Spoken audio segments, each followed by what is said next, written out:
কঠোর আইন করতে হবে যেন ভবিষ্যতে কোনো সরকার এই ধরনের ধৃষ্টতা না দেখায়, এই ধরনের অমানবিক কাজ না করে।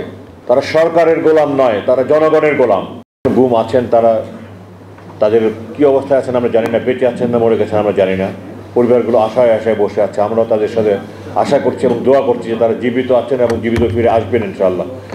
আমি সরকারের কাছে জোর দাবি জানাই এই ব্যাপারে দ্রুত পদক্ষেপ নেওয়ার জন্য।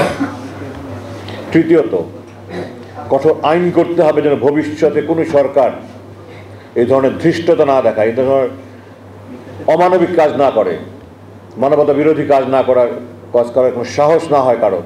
এই ধরনের কঠোর আইন করতে হবে। এবং আমি মনে করি খুনের যেরকম মৃত্যুদণ্ড, গুমের জন্য মৃত্যুদণ্ড হওয়া ছাড়া আর কোনো আইন হওয়া উচিত নয় বলে আমি মনে করি। সেই সাথে সকল বাহিনীগুলোকে সংস্কার করতে হবে। বাহিনীগুলোর লোকজনকে নৈতিক শিক্ষা দিতে হবে যে অন্ধ আনুগত্য করা যাবে না, মানবতা বিরোধী কোনো কাজ করা যাবে না।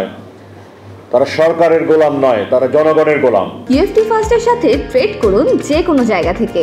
ক্যাম্পাসে ক্লাসের ফাঁকে, ঢাকার জ্যামে বসে কিংবা ঘরে বসে। ট্রেডিং এখন হাতের মুঠোয়। তাই ট্রেড করুন যখন খুশি, যেখানে খুশি।